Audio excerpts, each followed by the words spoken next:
Creative Babble.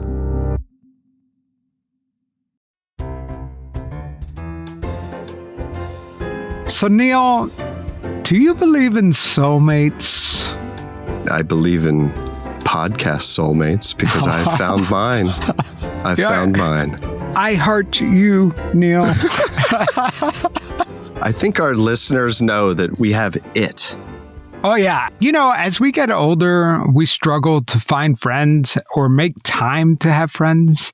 So a trick to that is just start a podcast with your friend. Yeah. And then you are committed. Every week you have to talk to your friend. You have to be together. With your podcast soulmate. Yeah. So why are you asking me this question? I mean, I found my podcast soulmate. I'm married to my love of my life, as are you. Not me, somebody else. Just one us. And we drive Lambos and have a Ponzi. But can you explain to me why are you asking that question on the Ponzi Playbook? I don't know, man. I just think about that sometimes. Because it's like finding your partner in crime, your ride or die, your Bonnie and Clyde. Like that kind of love only happens once in a lifetime, if you're even lucky, right? Yeah. And you brought up that sort of Bonnie and Clyde there, right? It's sort of this like, we'll go down guns a-blazing together, right? And we're going to live life to the fullest in this sort of magical love. I wonder what the stats are on that kind of love, I mean, I am so glad you asked because... you're a stats guy, I know. So what if everyone had one actual soulmate somewhere random in the world? Okay, this is a question that one of my favorites, Randall Munroe, who does these awesome comics, and he's a scientist type dude. He asked this question, like, what if there was one soulmate somewhere in the world out there for you? So let's suppose that you lock eyes with an average few dozen new strangers each day. According to Randall Munroe, you'll only find true love in one lifetime out of 10,000 possible lifetimes. So you're screwed. So Neil, finding true love sounds impossible. But today on the Ponzi Playbook, we are going to talk about two lovebirds that happen to find true love in this lifetime. Wow. I know our listeners are dying to know who are these two lovebirds. Well, we're here to tell you about them today. I'm Neil McTighe. And I'm Javier Leiva. And this is the Ponzi Playbook.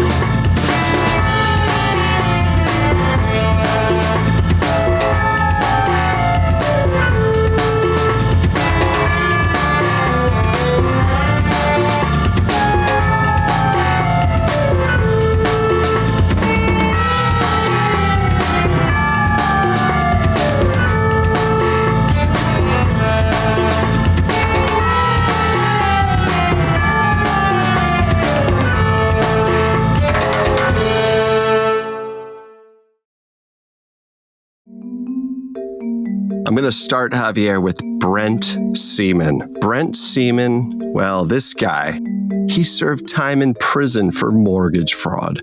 Way back for some things he did in 1997, 98. He was convicted of fraud in 2001, sentenced to this 17-month-long term in federal prison. He paid almost $1 million in restitution. Yeah, so this is one of the lovebirds. This is how we're starting. Yeah, this is Brent. He's one of the lovers. One of the birds chirping in the cage. He actually then went on to file bankruptcy twice. One as recent as 2014. And in that bankruptcy, he listed $14 million of unsecured debt. In 2016, Brent Seaman and his wife, Angela, they divorced after nearly a quarter century of marriage. Angela was not his soulmate, okay? Not the soulmate. Not the soulmate. So now we know about Brent Seaman. He's served lots of time, has been involved in lots of legal trouble, and he was married for 24 years, and now he's divorced, he's out of jail. He's ready to party, right? He's ready to party. So what does Brent do now in this second wind of life? His motto is businesses don't grow, relationships do. Those are his words. That's on his LinkedIn. So in this second life, he founds Accusations Holdings. He states he founded it back in 2012. And on his LinkedIn profile, he wrote, I am a connector of people, and you can say that I am obsessed with the mission. And connect he did, because he was connecting investors and their money with his Accusations bank accounts. Accusations. That's a very strange word. I wonder where that came from. Our listeners might not know, but I have a doctorate in Italian language and literature. It is true. Javier, Accusations actually comes from accanire, which is an Italian verb. It means to irritate like a dog. Wow. It can also be translated to become embittered or enraged. But the way Brent Seaman is using it is more loose translation, a translation with a positive twist. And it's used as fierce or unrelenting. So Brent is unrelenting in this second season of life here. So Neil, what does this company, Accusations, what do they do? What's their business? Accusations is a sort of private equity group, a holding company that invests in technology companies. As Brent says on his LinkedIn profile, we separate ourselves from venture capitalists and private equity firms, and that we embrace the all-encompassing needs of a growing company. But he's Clyde, and where's his Bonnie? She's somewhere out there. And this Bonnie, her name is actually Jana O'Neill, okay? And Jana, she was around 32 at the time, and she had just recently lost her husband, who was a military veteran, after a 15-month battle with leukemia. So here she is. She's a widowed mother of two. And I can't even imagine what that feels like. It must feel like your whole world just crumbled. It ended. Yeah, how do you terrible. get past something like that? But that's not Jana. Jana O'Neill, she just picked up her life by the bootstraps, and she established a new company that helped other women overcome grief and loss. That was her business. And on her Instagram, she even puts as her description, she's a widowed mother of two with an arrow to serial entrepreneur. So she's really making this transition. She's not going to let the grief crush her. She's out there finding business success and hopefully finding new love again. At what point does she meet her Clyde? Neil, this is a chance encounter, just like any classic love story, okay? She was just out vacationing in Anna Maria Island in Florida with her girls, and they're having a good time. She's living the dream. You know, she's near the beach with her family, and everything's going great. So let me just read you a little bit of something that Jana wrote about this chance encounter that she had when she met Brent. But she said, little did she know, her dream was coming to pass as more confirmation was heading her way, just as God has promised her. And then she says, Brent showed up into her life and changed everything. He was a bright light that took her by surprise and was everything that she had prayed for. Brent was kind. He was a man of faith. He was a dad. And God placed him into her life at the perfect moment. Wow. So that's from her website. And Brent and Jana married less than a year after her husband's death on October 14th, 2017. Isn't that incredible? You know, to our listeners, that might seem crazy. Like you just lost your husband, you're grieving. How could you possibly arrive there? Yeah, how could you mentally be there? Yeah, this sounds crazy, right? Yeah, this sounds crazy, right? How could someone who just lost their husband then go on to fall in love and marry someone else in a short period of time, less than a year? Well, the answer is that this is her soulmate. This is the one lifetime match in 10,000 lives. So of course, you're gonna follow this love. And boy, Neil, this love This is one for the ages, right? This is one where let's just get into it, right? Let's get into why Brent and Jana are on the Ponzi Playbook. Well, overcoming grief, she did. In a flash, her life was filled with Lamborghinis, diamonds, Chanel, Cartier, mansions, yachts, lavish parties. I mean, even photo ops with Donald Trump. Her fuzzy, normal social media profile, which included pics of family and this sort of modest life, suddenly shifts to one of pure wealth and materialism. So she's found her true love, and Brent, as we already know, is running his Acanito Holdings companies. He's raising money, he's investing, he's successful, he's already living the life.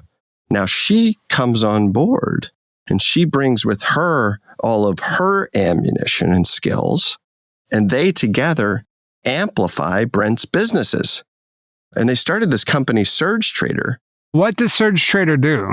So they take investor money and then they fund people who are really good at currency trading. Yeah. So like, say if I'm like really good at currency trading, but I don't have money, they fund you or me, the great currency trader, like $50,000. Okay. In order to get funded, you have to take tests to prove like that you're good at currency arbitrage. Basically selling dollars and whatever against each other, because you know how they go up and down? Yeah, and yeah. you make like money every day. off of that. Right. Yeah. So they're trading on, not commodities or anything like that. They're trading on the growth and fall of like currency trading, right?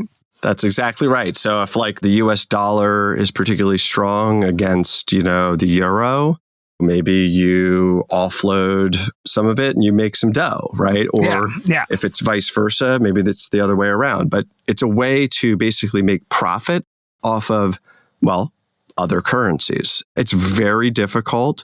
You have to pass tests and exams. And Surge Trader, Javier, was one of these prop trading firms, basically, which funded these traders who passed these exams. And then you could get funded maybe $25,000, $50,000, $100,000 by Surge Trader. And the money was coming from who? Well, the investors. The investors were hoping for a return that these talented currency arbitrage folks could promise them through their skills, right? So that's what Surge Trader is. And it's a huge business actually on the internet. So Surge Trader is doing gangbusters, right? I mean, they are like killing it, right? Yeah. I mean, she's driving a Lambo, right? Yeah. And I mean, it's evidence from like all the social media posts, like you said. And seriously, we'll link out to the social media posts because it is quite eye-opening. It's like MTV Cribs, but like every single day. I mean, every single day. Bikinis. Yep. Private jets. I mean, it is something out of this world. G-Wagons, $20,000 purses. But it was all this success is validated because on this financial news website called Benzinga, there's a piece called Scams Abound. What should traders look out for to not get duped? And guess who they interviewed? Let's play a clip. Oh my. Very excited to welcome in Jana from Surge Trader here with us. Excited to be working with the Surge Trader team. To us, it's a big part of who we are. It adds another layer of credibility in that transparency and allowing people, to see who we are and where we are. There's nothing to hide here at Surge Trader. There's nothing to hide here at Surge Trader. Oh, yeah. She says that. I just love that it's ironic. Yep. That was Jana Seaman saying, hey, there's nothing to hide here as Surge Trader. That is a beautiful clip, Javier. When was that posted on Benzinga? Yeah, that's actually a really good question because it was posted on July 25th, 2023, just this summer. And 2 days, Neil, 2 days after that article was published, the SEC came knocking on their door. So it turns out that Brent Seaman, his wife Jana Seaman, and Surge Trader did in fact have something to hide. $20 million in net losses in just a few years. The downfall after the break.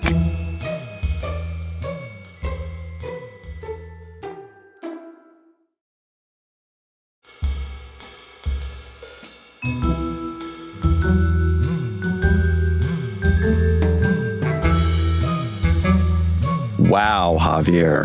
$20 million in net losses in just a few years, starting in 2019. Yeah, the SEC smelled something fishy down in Naples, Florida. And the stink was coming from Acanito. Maybe it was the flashy Instagram posts. I don't know, a whistleblower tip.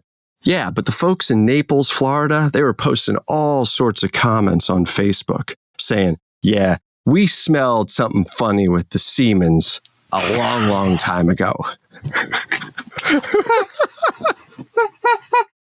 In late July 2023, the SEC filed a lawsuit against Brent Seaman, his 4 LLCs, and also some relief defendants. And let me tell you what, it alleged fraudulent activities that took place from June 2019 to September 2022, in which Seaman and Acanito raised approximately $35 million from about 60 investors. And many of these investors were elderly, retirees, and church members from the Naples, Florida area, where Brent Seaman was driving those Lambos. Yeah. And they were telling people that, hey, these were safe annual returns of 18% to 48% guaranteed. They said that investor funds would be used for trading commodities, currencies, and investing in technology and software companies. But in reality, most of these funds were sent to Seaman's own companies for funding trading and possibly to pay for this lavish lifestyle that they're living. But it definitely did not go to the promised investments. Correct. And, he actually managed numerous entities under this Acanito name. And in the lawsuit, they refer to him like Acanito 1, Acanito 2, Acanito 3. It's like, how many Acanitos can you possibly have? This is the part that I don't understand. I mean, so he has Acanito, but why does he have all these other companies? Why doesn't he just have one company? Yeah, like a lot of these schemers, it's sort of a way to launder money. You can move money from one bank account to another. You have one entity over here, another entity over there. You take $50K, you move it here, another $100K there. And it kind of blurs the lines. So it's almost like a magic trick, right? Money's flowing in and out. So it makes it harder to stand out. Exactly. And that's why you have forensic accountants, because they can trace that money. But it's difficult, so it adds a layer of protection against scrutiny. Neil, let me ask you a question. I mean, do you think it's possible that this is like Brent Seaman's scheme and that maybe Jana Seaman had nothing to do with this? It is possible that Jana knew nothing of Brent's scheme. Totally possible.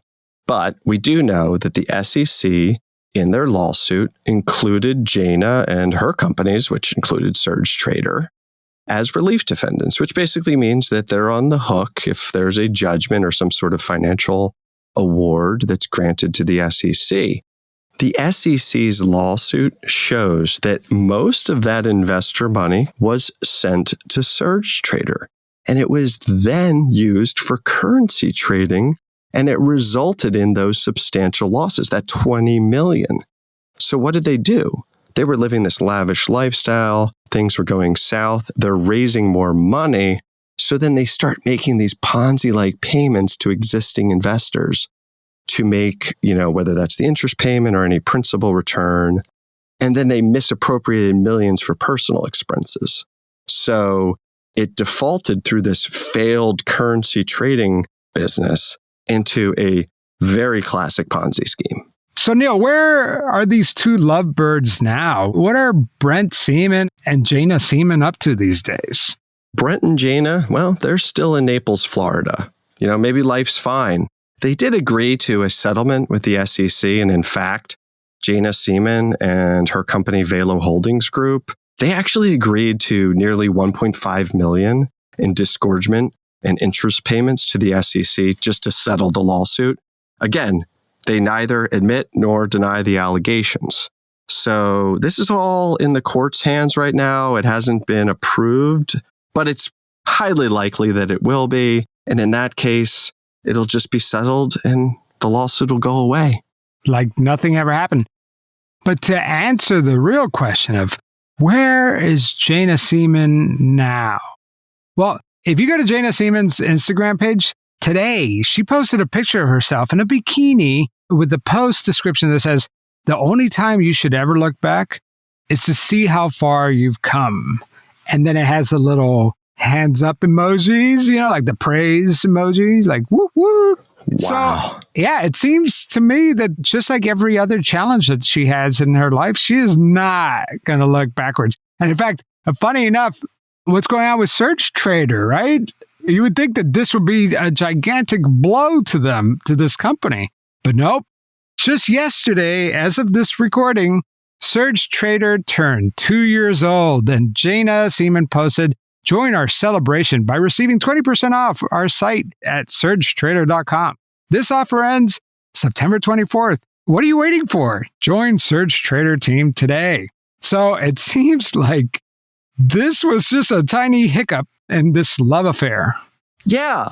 Javier, to circle back to the whole Soulmates thing, right? I mean, they're very much like Bonnie and Clyde. Bonnie and Clyde were on the run for a long time. Well, I mean, are Brent and Jana on the run? I mean, is being on the run, posting on Instagram, sort of flaunting that everything's fine while you drink your morning coffee and celebrate the 2 years? If it's all fine, that's kind of like being on the run. That's kind of like being Bonnie and Clyde. And that kind of states that they do, in fact, have a love story that can weather the storms, that can ride on through big-time lawsuits from the SEC. So, well, Neil, that was a great episode, man. I was waiting for our love story episode, and here we are. This is it. So what do we got going on next time? Javier, I have to have you tease this next episode. Can you please tell our listeners what we're going to be talking about next episode? Neil, next time on Ponzi Playbook, we are going to take down one of our own. Oh, no. Okay. Yes. There is a podcaster out there who used this sacred platform of ours to sell his $11 million Ponzi scheme. Wait a minute. I'm offended. I thought we were the only one who provided guaranteed returns. No, but this guy, he really promised guaranteed returns. But the returns stopped.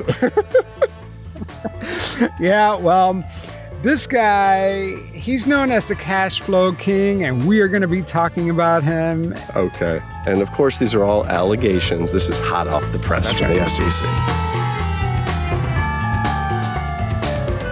All right, Neil. So what have we learned today? Whatever you do, don't start a Ponzi scheme.